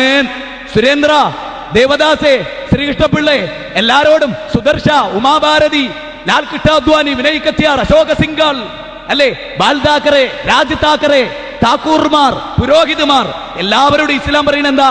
നമ്മളൊക്കെ ഏകോദര സഹോദരങ്ങളാണ്, ആദമിന്റെ മക്കളാണ്. ബാന്ധവ മാനവ സർവേ സ്വദേശാഭുവനത്രയം. ലോകമാണ് തറവാട്, വസുദൈവ കുടുംബകം. ഈ സിദ്ധാന്തത്തിനാണോ തീവ്രത എന്ന് പറയുന്നത്? ഇതിനാണോ ഭീകരവാദം എന്ന് പറയുന്നത്? എങ്കിൽ ലോകത്തിലെ ഏറ്റവും വലിയ ഭീകരവാദി അത് പടച്ചോനാ. ആ കരുണാമയനായ റബ്ബ് ലോകത്തോട് പറയാം, ഞങ്ങളൊക്കെ എന്റെ അടിമകളാണ്, ഞാൻ നിങ്ങളുടെ സിട്ടാവാണ്, നിങ്ങൾ എന്നെ ആരാധിക്കണം. വർഗീയതയില്ല, വിഭാഗീയതയില്ല, ഇല്ല. അതുകൊണ്ടല്ലേ ഖുർആനിലെ 114-ാമത്തെ അധ്യായം അന്നാസായത്? മാസ് പീപ്പിൾ ഖുൽ അഊദു ബിറബ്ബിൻ നാസ്. പറയുക, മനുഷ്യരുടെ ദൈവമേ ഞാൻ നിന്നോട് അഭയം തേടുന്നു. മനുഷ്യരുടെ രാജാതിരാജ ഞാൻ നിന്നോട് അഭയം തേടുന്നു. അല്ലേ? ത്വമേകം ശരണ്യം ത്വമേകം വരണ്യം ത്വമേകം ജഗത്കാരണം വിശ്വരൂപം ത്വമേകം ജഗത് കർത്തൃ പാതൃ പ്രഹർത്തൃ ത്വമേകം പരം നിശ്ചലം നിർവികൽപം. എന്താ അതിന്റെ അർത്ഥം? ത്വമേകം ശരണ്യം, എന്റെ പ്രാർത്ഥനകൾ ഏകനായ ദൈവത്തിനാണ് ഞാൻ സമർപ്പിക്കേണ്ടത്. നിന്റെ പ്രാർത്ഥന ഏകനായ ദൈവത്തിനാണ് സമർപ്പിക്കേണ്ടത്. നിന്റെ വഴിപാടുകൾ ഏകനായ ദൈവത്തിനാണ് സമർപ്പിക്കേണ്ടത്. ആ ദൈവം എങ്ങനെയുള്ളവനാണ്? ആ ദൈവം എങ്ങനെയുള്ളവനാണ്? ഉള്ളാളത്ത് പ്രതിഷ്ഠിച്ച ദൈവമല്ല, ഗുരുവായൂർ പ്രതിഷ്ഠിച്ച ദൈവമല്ല. ലണ്ടനിലോ ഫ്രാൻസിലോ ഇറ്റലിയിലോ ചെന്നിട്ട് ഒരാൾ ചോദിക്കുക, ഉള്ളാളന്തങ്ങളെ അറിയോ? ഉള്ളാളന്തങ്ങളെ? അപ്പൊ സായിപ്പ് ചോദിച്ചു, what is Ullalam? Ullalam, what is Ullalam? ഏതാണ് ഈ ഉള്ളാളം? ഗുരുവായൂരപ്പൻ അറിയോ എന്ന് ദേവദാസൻ അവിടെ ചെന്നിട്ട് ചോദിച്ചു. അവർക്കെന്ത് ഗുരുവായൂരപ്പൻ? നേരെ മറിച്ച് ഇവിടെ പറയുന്നതോ? ഇവിടെ പറഞ്ഞത് എന്താ? ത്വമേകം ജഗത്കാരണം വിശ്വരൂപം. അല്ലേ? സപ്താകാശങ്ങളെ, സപ്തസാഗരങ്ങളെ, സപ്തഭൂമിയെ, ലോകത്തെ മുഴു ജീവവർഗങ്ങളെയും, ഇതിന്റെയൊക്കെ പിന്നിൽ പാറി നടക്കുന്ന കൊച്ചു പ്രാണികളുണ്ടല്ലോ, അതിനെ പോലും സൃഷ്ടിച്ച സിട്ടാവിന്റെ മുമ്പിലാണ് ബാലാ ദമയന്തി ദേവദാസേ നീ ആരാധിക്കണമെന്ന് പറഞ്ഞാൽ അതല്ലേ ലോകത്തെ ഒന്നിപ്പിക്കുന്ന മന്ത്രം? ഒരു ചരടിൽ കോർത്ത മുത്തുമണികളെ പോലെ. ഇനിയോ ലോകത്ത് മുഹമ്മദ് നബിയെ ഒരുപാട് ക്രൈസ്തവ പണ്ഡിതന്മാർ ചീത്ത പറഞ്ഞിട്ടുണ്ട്. കാലാകാലങ്ങളായി ക്രൈസ്തവ മിഷണറിമാർ പ്രവാചകനെ സ്ത്രീലമ്പടനായി ചിത്രീകരിച്ചിട്ടുണ്ട്. എന്നാൽ നിങ്ങൾക്കറിയുമോ സഹോദരങ്ങളെ, ലോകത്ത് സഹിഷ്ണുതയുടെ ഏറ്റവും ഉന്നതമായ ഒരു തെളിവ് പറയട്ടെ ഞാൻ. ബൈബിള് നമ്മുടെ മുമ്പിൽ തെളിഞ്ഞ ഒരു ഗ്രന്ഥമാണ്. ബൈബിളിൽ നിങ്ങൾ പരിശോധിക്കുക, യേശുക്രിസ്തു ഒന്നാമതായി കാണിച്ച അത്ഭുതം എന്താ? യേശുക്രിസ്തുവിന്റെ മഹത്വമാണോ ബൈബിൾ പറയുന്നത്? യേശുക്രിസ്തുവിനെ കള്ളു വിളമ്പിയ സപ്ലൈർ ആയിട്ടാണോ ബൈബിൾ പറയുന്നത്? അവിടെ ഞാനൊരു ഗൗരവമായ കാര്യം പറയും. ബൈബിളിൽ യേശുക്രിസ്തുവിന്റെ മഹത്വം പരിശോധിച്ചാൽ ഒന്നാമത്തെ മഹത്വം കാനായിലെ കല്യാണ വിരുന്നിൽ പച്ചവെള്ളം മദ്യമാക്കി മുമ്പവർ കുടിച്ചതിനേക്കാൾ സ്ട്രോങ് മദ്യം കൊടുത്ത് അവരെ കൂടുതൽ ഉന്മത്തരാക്കി എന്ന് പറയുന്ന യഹൂദ റബ്ബിമാരുടെ കൈകടത്തലുകൾക്ക് വിധേയമായ, നോക്കൂ, വിശുദ്ധ ഖുർആൻ പറയുന്ന പോലെ വവൈലുൽ ലില്ലദീന യക്തുബൂനൽ കിതാബ ബിഐദീഹിം ثم يقولون هذا من عند الله ليشتروا به ثمنا قليلا وويل لهم مما كتبت ايديهم وويل لهم مما يكسبون. രണ്ടാം അധ്യായം 79-ാമത്തെ വചനമാണ്. സ്വന്തം കരങ്ങൾ കൊണ്ട് കിതാബ് എഴുതി ثم يقولون هذا من عند الله, ഇത് ദൈവത്തിങ്കൽ നിന്നാണ്. മദ്യത്തിനെതിരെ ശബ്ദിച്ച, മധുരാശിക്കെതിരെ ശബ്ദിച്ച, തോന്നിവാസങ്ങൾക്കെതിരെ ശബ്ദിച്ച അള്ളാഹുവിന്റെ പ്രവാചകനായ യേശുക്രിസ്തുവിനെ, ഈസാ നബിയെ മദ്യം വിളമ്പിയവനായിട്ടാണ് ബൈബിൾ.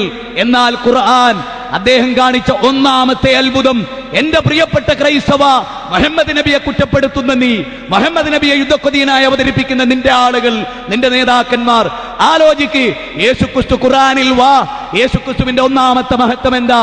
ജൂതന്മാർ യേശുക്രിസ്തുവിനെ വിളിച്ചു പേച്ച സന്തതി, ജാരസന്തതി, യാ ഉഖ്ത ഹാറൂൻ, ഹാറൂനിന്റെ സഹോദരി, നീ പിഴച്ചു പോയല്ലോ എന്ന് മറിയം ബീവിയെ കുറിച്ച് ജൂതന്മാർ പറഞ്ഞപ്പോ ഖുർആൻ പറയുന്നത് എന്താണെന്നറിയുമോ? യേശുക്രിസ്തു തൊട്ടിലിൽ കിടന്ന് സംസാരിച്ചു, ഇന്നി അബ്ദുല്ലാഹ് ആതാനിയൽ കിതാബ വജഅലനി നബിയ്യ, ഞാൻ നബിയാണ്, എനിക്ക് കിതാബുണ്ട്, എന്റെ മാതാവ് പരിശുദ്ധയാണ്.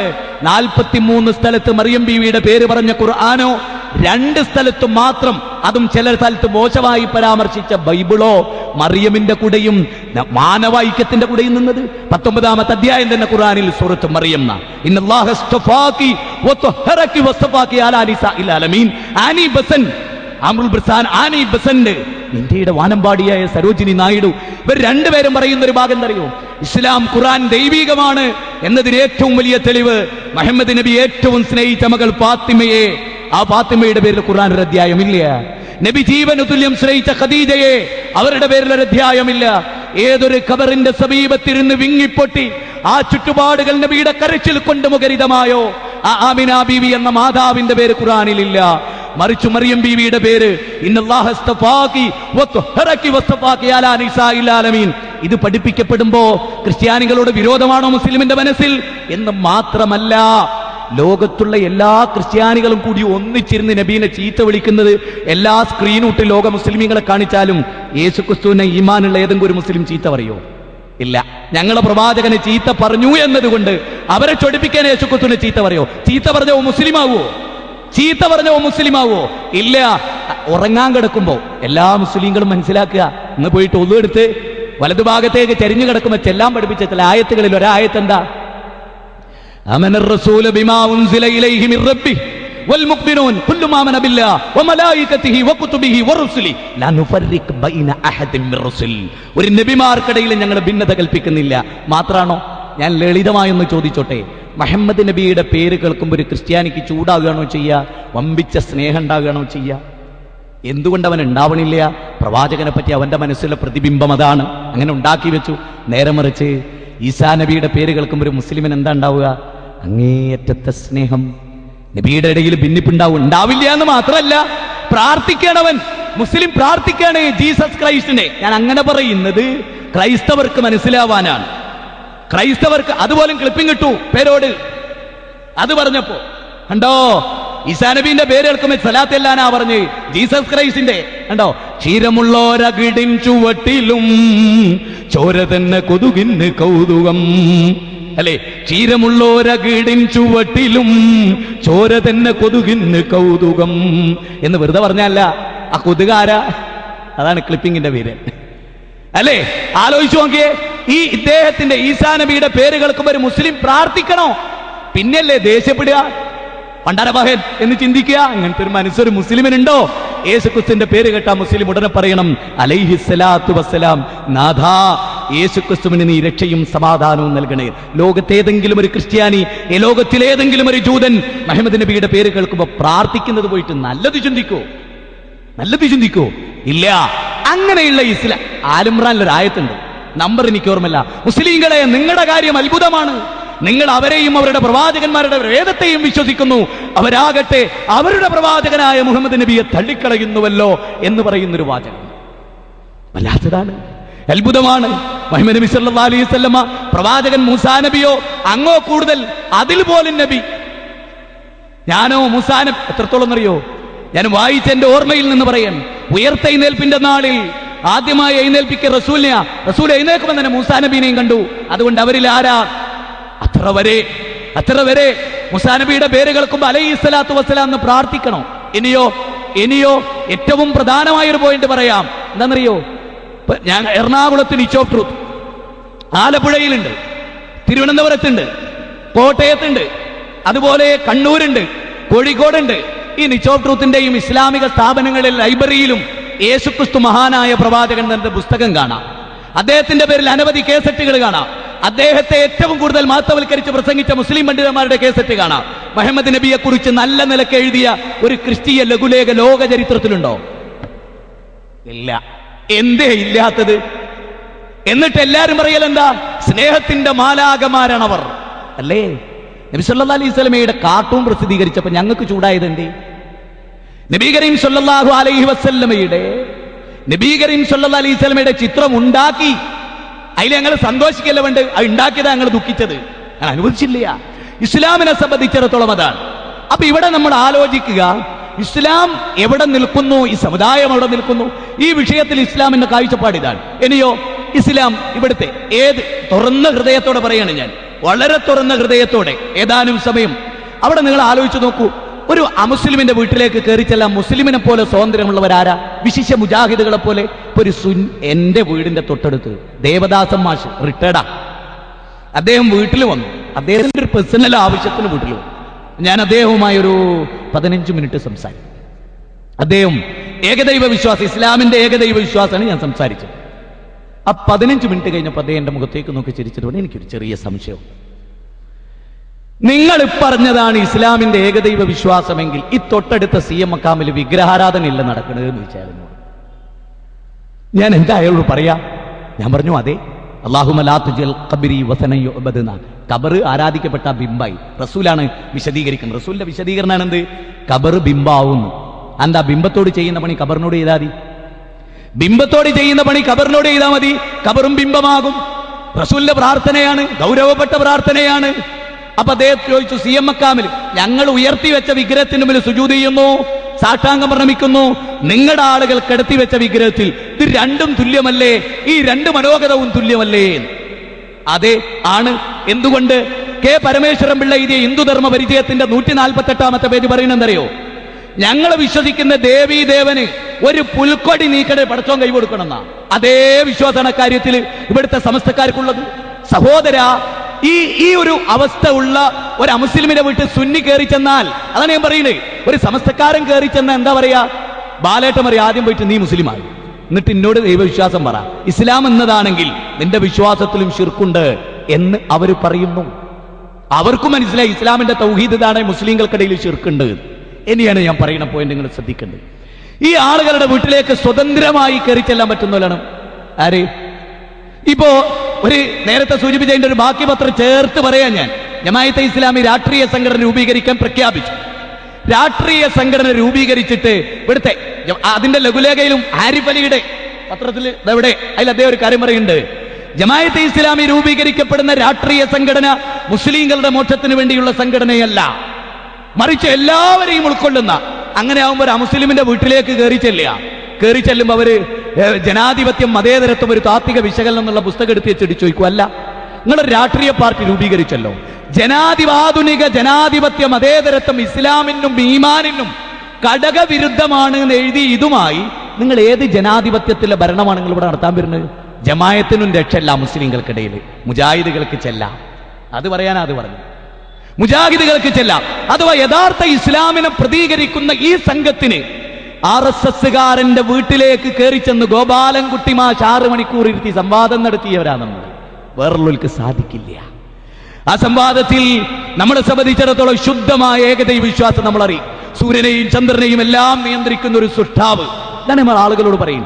അതോടൊപ്പം നമ്മൾ അവരോട് പറയും, നമ്മൾ സാധാരണ ഞാനൊരാളോട് പറഞ്ഞു, നിങ്ങൾ ദൈവത്തെ ആരാധിക്കുന്നുണ്ടോ? ഉണ്ട്. ആ ദൈവമാരാ? ബാലേട്ട, നിങ്ങൾക്കും എനിക്കും വായും വെള്ളവും സൂര്യനും ചന്ദ്രനും ഒക്കെ വിധേയപ്പെടുത്തി തന്ന ഈ പ്രപഞ്ചത്തിന്റെ നാട്. ഇത് വർഗീയതയാണോ? അങ്ങനെയാണോ ഇസ്ലാം പറയും? അങ്ങനെയാണ് ഇസ്ലാം പറയും. എങ്കിലും ഇസ്ലാം എങ്ങനെ തെറ്റിദ്ധരിപ്പിക്കപ്പെടും? ആരുടെ വീട്ടിലാ അത് പറഞ്ഞുകൂടാത്തത്? ആരോടാ ഇത് പറഞ്ഞുകൂടാത്തത്? ആരുടെ മുമ്പിലാ വിശദീകരിച്ചുകൂടാത്തത്? എറണാകുളം കുന്നത്തേരിയിൽ SNDPയുടെ കെട്ടിടത്തിന്റെ മുമ്പിൽ വെച്ച് 100-ലധികം വരുന്ന മുസ്ലിങ്ങൾ കേട്ടു പ്രസംഗം, ഇസ്ലാമിന്റെ പ്രസംഗം, മുജാഹിദുകളുടെ പ്രസംഗം. അവരെന്നെ വിളിച്ചു, പലതവണ വിളിച്ചു, ഞങ്ങൾ വെച്ചുതരാം നിങ്ങൾക്ക് 2 ദിവസം, ഈ ഇസ്ലാമാണെങ്കിൽ കേൾക്കാൻ ഞങ്ങൾക്കും താല്പര്യമുണ്ട് എന്ന്. ഞങ്ങൾ പാലായിൽ ചെന്നു. നിച്ച് ഓഫ് ട്രൂത്തിന്റെ പാലായിലെ ആദ്യത്തെ പരിപാടി, പിന്നെ പരിപാടി അവിടെ നടന്നിട്ടില്ല പല കാരണങ്ങളാൽ. അവിടെ ചെന്നപ്പോ ഭരണിങ്കാനത്തുനിന്ന് ഇവിടുന്ന് അങ്ങോട്ട് പോകുമ്പോ റൈറ്റ് സൈഡിലേക്ക് ഒരു റോഡിന് കയറി നമ്മുടെ പ്രവർത്തകർ ഹൈന്ദവ വീട്ടിൽ കയറി ചെന്നു. വീട്ടിൽ കയറി ചെന്നപ്പോൾ അവർ പറഞ്ഞു, നിങ്ങൾ മുസ്ലിങ്ങളല്ലേ? അതെ. ഇങ്ങോട്ട് കയറേണ്ടതില്ല, ഇങ്ങോട്ട് കയറേണ്ടതില്ല, നിങ്ങളെ ഞങ്ങൾ ഇറക്കി വിടുന്നതിന് മുമ്പ് നിങ്ങൾക്ക് ഇറങ്ങിപ്പോവാണ് നല്ലത്, നല്ല നിലക്ക്. അല്ലെങ്കിൽ ഞങ്ങൾക്ക് നിങ്ങളെ ബലം പ്രയോഗിക്കേണ്ടി വരും. നിങ്ങൾ ഈ വീട്ടിൽ കയറുന്നതോ ഇരിക്കുന്നതോ ഞങ്ങൾക്ക് ഇഷ്ടമില്ല. അപ്പൊ നമ്മൾ ചോദിച്ചു, ഇത്ര വൈകാരികമാകാൻ നമ്മൾ തമ്മിൽ പരിചയമില്ലല്ലോ? ഇല്ല. ഞങ്ങൾ നിങ്ങളുടെ എന്തെങ്കിലും അവകാശം എടുത്തു? ഇല്ല. എന്നിട്ടും നിങ്ങൾ എന്തേ മുസ്ലിങ്ങൾ എന്ന നിലയിൽ ഞങ്ങളെ ഇറക്കി വിടുന്നത്? വരൂ, അതിന്റെ കാരണം പറഞ്ഞു. എന്നിട്ട് അദ്ദേഹം വീട്ടിൽ കസേരയിൽ ഞങ്ങൾ വിളിച്ചിരുത്തി ഒരു ടാപ്പ് റെക്കോർഡ് കൊണ്ടുവന്ന് അവിടെ വെച്ചു. അബ്ദുൽ നാസർ മായുധനിയുടെ, ഇന്നത്തെ മായുധനിയല്ല, ISS ആയിരുന്ന മായുധനി, അദ്ദേഹത്തിന്റെ ഒരു കേസറ്റ് ഇട്ട് കേൾപ്പിച്ചു. ആ കേസറ്റിലെ പ്രസക്ത ഭാഗം എന്താ അറിയോ? നിങ്ങൾ ഞങ്ങളെ മുസ്ലിങ്ങളെ ഈ രാജ്യത്തുനിന്ന് കെട്ടുകെട്ടിച്ചാൽ 1052 അറബ് രാജ്യങ്ങൾ കയ്യും നീട്ടി ഞങ്ങളെ സ്വീകരിക്കും. അപ്പൊ ഞങ്ങളെ 1052 അറബ് രാജ്യങ്ങൾ സ്വീകരിക്കാനുണ്ട് എന്നാ. രണ്ടാമത്തെ എന്തറിയോ? ക്രിസ്ത്യാനികളെ നിങ്ങൾ കെട്ടുകെട്ടിയാലോ അവരെ സ്വീകരിക്കാൻ വത്തിക്കാനും യൂറോപ്യൻ രാജ്യങ്ങളുമുണ്ട്. നിങ്ങളെ കെട്ടുകെട്ടിച്ച ഹൈന്ദവരെ നിങ്ങളെ സ്വീകരിക്കാൻ പിന്നെ ആരുണ്ടാവില്ല. മാത്രമല്ല അറബ് രാജ്യത്തോട് ഞങ്ങൾ പറഞ്ഞ് പെട്രോളോയ്ക്ക് നിർത്തിയ നിങ്ങൾ കാളവണ്ടി യുഗത്ത് കൊണ്ടിരും. അതുകൊണ്ട് നിങ്ങൾ കെട്ടുകയറണ്ട. എങ്ങനെയുണ്ട് ഈ രണ്ടു വശം? എങ്ങനെയുണ്ട് ആലോചിക്ക, ചിന്തിക്ക. മുസൽമാന്റെ മനോഗതവും വികാരവും ചിന്തിക്കേണ്ടതാണ്. ഇസ്ലാമിനെ സംബന്ധിച്ചിടത്തോളം ഈ വിഷയത്തിൽ കൃത്യമായൊരു കാഴ്ചപ്പാടുണ്ട്. അതാണ് ഇനി ഞാൻ പറയും. ഇസ്ലാം റഹ്മത്തിന്റെ മതമാണ്. ഇസ്ലാം റഹ്മത്ത് ഇവിടെ വളരെ ഗൗരവമായി അറിയുക, മനസ്സിലാക്കുക. പ്രവാചക തിരുമേനി സല്ലല്ലാഹു അലൈഹി വസല്ലം, നബി കരീം സല്ലല്ലാഹു അലൈഹി വസല്ലം വളരെ ഗൗരവമായി പഠിപ്പിച്ച ചില കാര്യങ്ങൾ. വിശുദ്ധ ഖുർആൻ കാരുണ്യത്തെക്കുറിച്ച് നിങ്ങൾക്ക് എല്ലാവർക്കും അറിയാം, ഒരുപാട് സംസാരിച്ച ഒരു ഗ്രന്ഥമാണ് ഇസ്ലാം കാരുണ്യത്തെക്കുറിച്ച്. വിശുദ്ധ ഖുർആൻ 56 സ്ഥലത്താണ് അർ-റഹ്മാൻ, അതുപോലെ തന്നെ 113 സ്ഥലത്താണ് റഹീം എന്ന പദം ഉപയോഗിച്ചിട്ടുള്ളത്. ഏത് ഖുർആനിലെ ഒരു അധ്യായം ഒഴികെ 113 അധ്യായത്തിൽ ഉപയോഗിച്ച് അതിന് പുറമെ അത്രയേറെ. അങ്ങനെയുള്ള ഒരു മതത്തിന്റെ കാരുണ്യത്തിന്റെ സവിശേഷത എന്താ? അത് വളരെ ഗൗരവമായി മനസ്സിലാക്കാൻ ചില സംഭവങ്ങളുടെ ചുരുളഴിയാൻ ഞാൻ നിങ്ങളുടെ ശ്രദ്ധയിൽ കൊണ്ടുവരികയാണ്. സമയപരിധിയിൽ നിന്നുകൊണ്ട് തന്നെ നിങ്ങൾക്കറിയാലോ, ഞാൻ വായിച്ചു പോയ ചരിത്രങ്ങളിൽ പ്രവാചക തിരുമേനി സല്ലല്ലാഹു അലൈഹി വസല്ലം ഒരു വെള്ളമുണ്ടലക്കി, അദ്ദേഹത്തിന്റെ ഒരു കർച്ചിഫ് അലക്കി ഉണങ്ങാൻ വേണ്ടിയിട്ട് ഇങ്ങനെ അവിടെ ഇട്ടു. പ്രവാചക തിരുമേനി സല്ലല്ലാഹു അലൈഹി വസല്ലം കുറച്ച് കഴിഞ്ഞ് വന്നു നോക്കുമ്പോൾ ഒരു പൂച്ച അതിൽ കിടന്നുറങ്ങുന്നു. 18 മണിക്കൂർ ഉറങ്ങുന്ന ജീവിയാണ് ശാസ്ത്രപ്രകാരം പൂച്ച. നബി കരീം സല്ലല്ലാഹു അലൈഹി വസല്ലമ നിസ്കാരത്തിന് പോവുകയും വേണം, ടവ്വൽ ആവശ്യമുണ്ട്, പൂച്ച കിടക്കുകയാണ്. എന്തു ചെയ്യും? പ്രവാചക തിരുമേനി പൂച്ചയുടെ ഉറക്കിന് ഭംഗം വരുമോ?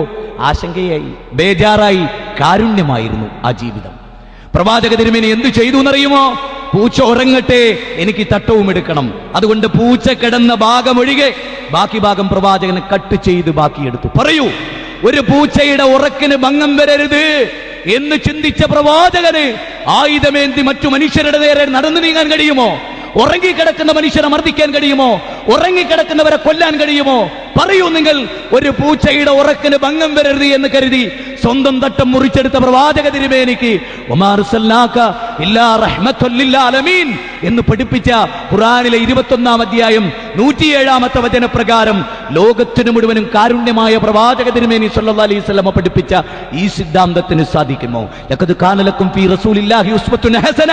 മുഹമ്മദ് നബിയിൽ നിങ്ങൾക്ക് ഉത്തമമായ മാതൃകയുണ്ട്.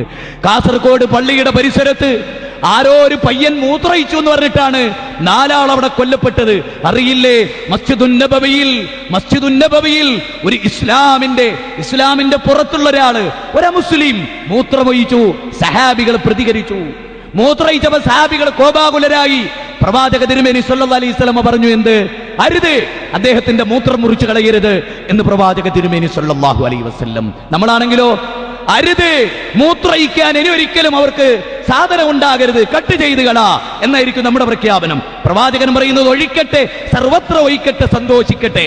മൂത്രമൊഴിച്ചു കഴിഞ്ഞ് നല്ല സ്നേഹത്തോടെ പ്രവാചക തിരുമേനി അദ്ദേഹത്തെ ഷോൾഡറിൽ കൈവച്ച് കൊണ്ടുവന്നിട്ട് ചോദിച്ചു, അല്ല ഈ പണി നല്ല പണിയാണെന്ന് എനിക്ക് തോന്നുന്നുണ്ടോ? ഈ ചെയ്ത പണി ഇതൊരു ആരാധനാലയമല്ലേ? ആരാധനാലയം ശുക്രിന്റെയും സുജൂദിന്റെയും ഒക്കെ കേന്ദ്രമല്ലേ? വേദപാരായണത്തിന്റെ സ്ഥലമല്ലേ? ഇവിടെ ഇങ്ങനെ ചെയ്താൽ ചൂടാവുന്നവരുണ്ടാവില്ലേ? ഇതൊക്കെ ഒരു ശരിയായ ഏർപ്പാടാണോ എന്ന് പ്രവാചകൻ തിന്മയെ നന്മയെ കൊണ്ട് പ്രതിരോധിച്ച ഖുർആനിന്റെ കൽപ്പന പൂർത്തീകരിക്കപ്പെടുകയാണ്. ഖുർആനിലെ 41-ാം അധ്യായത്തിന്റെ 34-ാമത്തെ വചനം നമ്മൾ പഠിക്കുക. പ്രവാചക തിരുമേനി ആ സമയത്ത് ഈ മനുഷ്യൻ പ്രാർത്ഥിച്ചു എന്നാ, അല്ലാഹുവേ എനിക്കും ഈ പ്രവാചകനും നീ കരുണ ചൊരിയണേ, എന്നോട് കോപിച്ചവരോട് നീ കരുണ ചൊരിയരുതേ എന്ന്. ആലോചിച്ചു നോക്കിയേ. നമ്മൾ വളരെ ഗൗരവമായി ചിന്തിക്കേണ്ട കാര്യമാണ്. നബി കരീം സല്ലല്ലാഹു അലൈഹി വസല്ലമ അങ്ങനെയാ പഠിപ്പിച്ചത്, ക്ഷമിക്കാനാ പഠിപ്പിച്ചത്. പിന്നെയോ നബി സല്ലല്ലാഹു അലൈഹി വസല്ലമക്ക് ഒരു കുട്ടി ഒരു മരപ്പത്തിൽ കയറി പ്രാക്കുഞ്ഞിനെ എടുത്തുകൊണ്ടുപോയി കൊടുത്തു. 4 മിനിറ്റ് ബാക്കി നിൽക്കുകയാണ്. ഞാൻ അതുകൊണ്ട് അവസാനിപ്പിക്കുന്നു. 4 മിനിറ്റ്, 10 മണിക്ക് 4 മിനിറ്റ് അവശേഷിക്കുന്നു. 4 മിനിറ്റ് തന്നെ ഒരുപാടാണ് സഹോദരാ. നബി സല്ലല്ലാഹു അലൈഹി വസല്ലമക്ക് ഒരു കുട്ടി ഒരു മരപ്പത്തിൽ കയറി ഒരു പ്രാക്കുഞ്ഞിനെ കൊണ്ടുപോയി സമ്മാനിച്ചു. അതിനെ കയ്യിലേക്ക് വാങ്ങി വിതുമ്പി വിതുമ്പി കണ്ണുകളിൽ നിന്ന് കണ്ണുനീര് ചാലിട്ടൊഴുകി കരഞ്ഞ പ്രവാചകനോട് ചോദിച്ചു, പ്രവാചക, അങ്ങക്ക് ഈ സമ്മാനം ഇഷ്ടമായില്ലയോ? അങ്ങക്ക് ഈ സമ്മാനം ഇഷ്ടമായില്ലയോ പ്രവാചക? പ്രവാചക തിരുമേനി ചോദിച്ചു, മോനെ, ഈ കുഞ്ഞിനെ അതിന്റെ പ്രാപ്പത്തിൽ നിന്നെടുക്കുമ്പോ അതിന്റെ തള്ളപ്പട്ടി കണ്ടില്ലേ മോനെ? ആ കുട്ടി പറഞ്ഞു, അതെ, അതിന്റെ തള്ളപ്പട്ടി എന്റെ പിന്നാലെ വന്നു എന്റെ കൈകളിൽ കൊത്തിക്കൊണ്ടേയിരുന്നു. പ്രവാചക തിരുമേനിയോട് വീണ്ടും ചോദിച്ചു, എന്റെ സമ്മാനം അങ്ങക്ക് ഇഷ്ടമായില്ല പ്രവാചക? നബി കരീം സല്ലല്ലാഹു അലൈഹി വസല്ലം പറഞ്ഞു, മോനെ, ഏതൊരു തള്ളക്കും കുഞ്ഞ് നഷ്ടപ്പെടുമ്പോഴുള്ള വേദന അത് അപാരമാണ് മോനെ. നാട്ടിൽ തട്ടമിട്ട ഉമ്മയുടെ മകനും പുട്ടുതൊട്ട അമ്മയുടെ മകനും മരിച്ചാലും ഏതൊരു മാതാവിനും വേദനയാണ് മനുഷ്യരെ. ഒരു പ്രാക്കുഞ്ഞിന്റെ വേദന, ഒരു പ്രാവിന്റെ വേദന, ഒരു തള്ളയുടെ വേദന പരിഗണിച്ച് പ്രവാചകൻ പറഞ്ഞു, മോനെ, ഈ പ്രാക്കുഞ്ഞിനെ നീ എനിക്ക് തരുന്നതിനേക്കാൾ വലിയ സന്തോഷം അത് കരഞ്ഞ് ക്ഷീണിച്ച് അവശയായി അതിന്റെ കൂട്ടിൽ നിരാശപ്പെട്ടു വരുമ്പോ കുഞ്ഞിനെ കണ്ട് സന്തോഷിക്കുന്നുവെങ്കിൽ ഈ റസൂലിന് അതിനോളം വലിയ സന്തോഷമില്ലെന്ന്. സഹോദരാ, സഹോദരി, നമുക്കെങ്ങനെ ക്രൂരന്മാരാകാൻ കഴിയും? സഹീഹ് ബുഖാരിയിൽ ശ്രദ്ധിക്കണം, സഹീഹ് ബുഖാരിയിൽ കോഴിയെ ശകാരിക്കൽ എന്ന് പറഞ്ഞൊരു ബാബുണ്ട്. അത്ഭുതമേ ഈ മതം, അത്ഭുതമേ ഈ മതം. കോഴിയെ ശകാരിക്കാൻ പോലും പാടില്ല. നിങ്ങൾക്കറിയാലോ, ഒരു പൂച്ചയെ കെട്ടിയിട്ടതിന്റെ പേരിൽ നരകം വിധിച്ച മതമാണ് ഇസ്ലാം. പൂച്ചയെ കെട്ടിയിട്ട് ഭക്ഷണം കൊടുക്കാത്തതിന്റെ പേരിൽ നരകം വിധിച്ച മതം, അത്ര വലിയ പാപമായി കണ്ട മതം അന്യായമായി മനുഷ്യനെ കൊല്ലാൻ പഠിപ്പിക്കുമോ? നായക്ക് വെള്ളം കൊടുത്തതിന്റെ പേരിൽ സ്വർഗമുണ്ടെന്ന് പഠിപ്പിച്ച മതം മനുഷ്യന് വെള്ളം കൊടുക്കാതെ കെട്ടിയിട്ട് കൊല്ലാൻ, ഗോണ്ടനാമയിൽ ചെയ്ത തോന്നിവാസം ചെയ്യാൻ ഈ മതം മനുഷ്യരെ പഠിപ്പിക്കില്ല. പ്രിയപ്പെട്ടവരെ, നബി സല്ലല്ലാഹു അലൈഹി വസല്ലമയുടെ സന്നിധിയിൽ ഒരു കൊല മുന്തിരിയുമായി ഒരു സ്ത്രീ വന്നു. ഒരു കൊല മുന്തിരിയുമായി നബിക്ക് സമ്മാനമായി കൊടുത്തു. പ്രവാചകൻ അതിൽ നിന്ന് ഓരോന്നെടുത്തു തിന്നുകൊണ്ടേയിരുന്നു. ഒന്നുപോലും സഹാബികൾക്ക് കൊടുത്തില്ല. സന്തോഷം കൊണ്ട് ആ സ്ത്രീ മടങ്ങിപ്പോവുകയാണ്. ആ സ്ത്രീ മടങ്ങിപ്പോകുമ്പോ നബി കരീം സല്ലല്ലാഹു അലൈഹി വസല്ലമയുടെ അനുചരന്മാർ ചോദിച്ചു, എന്തേ അങ്ങൊന്നും ഞങ്ങൾക്ക് ഷെയർ ചെയ്യാതിരുന്നത് എന്തേ എന്ന് ചോദിച്ചു. നബി സല്ലല്ലാഹു അലൈഹി വസല്ലമ പറഞ്ഞു, വളരെ കൃത്യമായി പറഞ്ഞു. എന്ത് പറഞ്ഞു? നിങ്ങൾക്ക് ഞാൻ ആ മുന്തിരി തന്നിരുന്നുവെങ്കിൽ അത് ശക്തമായ പുളിയുള്ളതായിരുന്നു, ശക്തമായ പുളിയുള്ളതായിരുന്നു. അത് നിങ്ങൾക്ക് കിട്ടിയാൽ നിങ്ങൾ ചോദിക്കും, എടീ പെണ്ണേ, നബിക്ക് പുളിയുള്ള മുന്തിരിയാണോ കൊടുത്തത്? അവളുടെ മനസ്സ് വേദനിക്കും. അത് ഞാൻ ഇഷ്ടപ്പെടുന്നില്ല. ലഖദ് ജാഅകും റസൂലും മിൻ അൻഫുസികും, ഖുർആനിലെ 9-ാം അധ്യായം 128. ഫബിമാ റഹ്മത്തിൻ മിനല്ലാഹ് ലിൻത ലഹും വലൗ കുൻത ഫല്ലൻ ഖലീലൽ ഖൽബ്. സമയത്തെ പേടിച്ചുകൊണ്ട് ആ ആയത്ത് ഖുർആനിലെ 3-ാം അധ്യായം 159-ാമത്തെ വചനമാണ്. നബി സല്ലല്ലാഹു അലൈഹി വസല്ലമയെ സംബന്ധിച്ചിടത്തോളം നബി കാരുണ്യമായിരുന്നു. ഉഹദ് യുദ്ധത്തിൽ വൻ പരാജയം ഏറ്റുവാങ്ങിയ അനുയായികളോട് പുറത്ത, മക്കം ഫതഹിൽ പുറത്തു കൊടുത്ത എത്രത്തോളം എന്നറിയുമോ? ശൈബ് അബീ ത്വാലിബ് മലയിൽ 3 കൊല്ലം മുസ്ലിങ്ങളെ പീഡിപ്പിച്ച് ഗരാവോ ചെയ്ത് വെള്ളം കൊടുക്കാതെ ഭക്ഷണം കൊടുക്കാതെ പിഞ്ചു പൈതങ്ങൾ പൈതാഹത്താൽ പൊട്ടിക്കരഞ്ഞതും ആ കരച്ചിൽ കെട്ട് ഖുറൈശികൾ പൈശാചികമായി പൊട്ടിച്ചിരിച്ചതും ആ ജനതയ്ക്ക് മാപ്പ് കൊടുത്ത് അവർ പട്ടിണി കിടന്നപ്പം ഭരണാധികാരി എന്ന നിലയിൽ ഭക്ഷണം എത്തിച്ചു കൊടുത്ത പ്രവാചകന്റെ അനുയായികളാണ് നമ്മൾ. ആയതിനാൽ ഒരുപാട് പറയാനുണ്ടായിരുന്ന ആയതിനാൽ അവസാനിക്കുമ്പോൾ പറയട്ടെ, ഇതാണ് ഇസ്ലാം. ഇതിന്റെ പേരിൽ ഭീകരത ആരോപിക്കുന്നത് നിങ്ങൾ നോക്ക്, ഇതിന്റെ പേരിൽ ഇല്ലായ്മ ആരോപിക്കുന്നത്. ഇവിടെ ഞാൻ ഒരു കാര്യം കൂടെ പറഞ്ഞിട്ടില്ലെങ്കിൽ ഈ വിഷയം നീതീകരിക്കപ്പെടുകയില്ല. മീഡിയ ഭീകരത എന്ന് പറയുന്ന ഒരു വലിയ ഭീകരതയുണ്ട്. 1 മിനിറ്റ് എടുത്ത് ഞാനത് പറഞ്ഞോട്ടെ.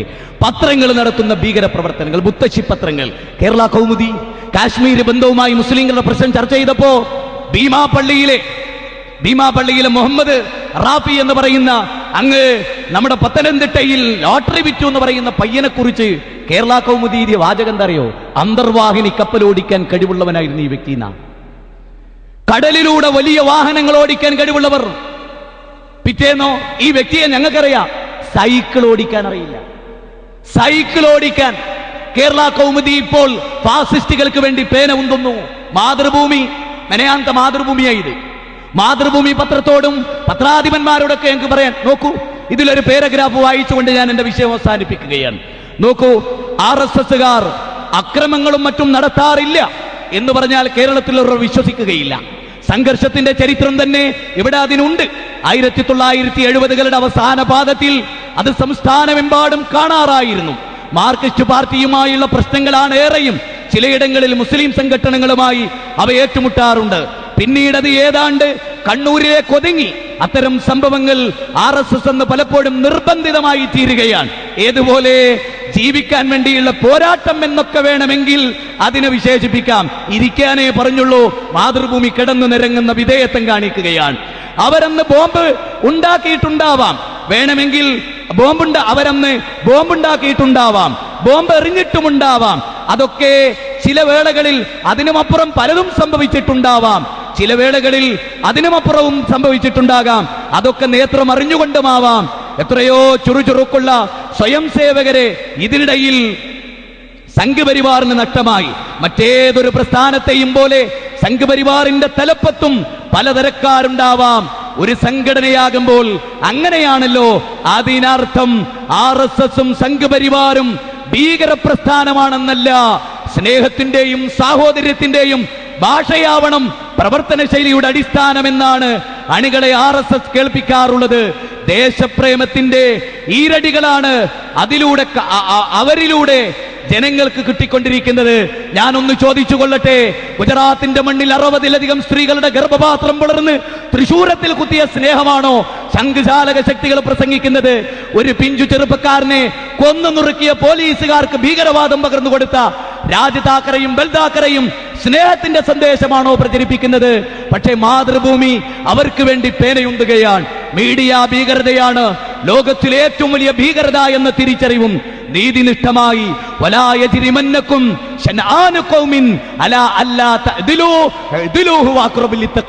ഒരു വിഭാഗത്തോടുള്ള ഈർഷ്യത, അവരോട് അനീതി പ്രവർത്തിക്കാൻ നിങ്ങളെ പ്രേരിപ്പിക്കാതിരിക്കട്ടെ.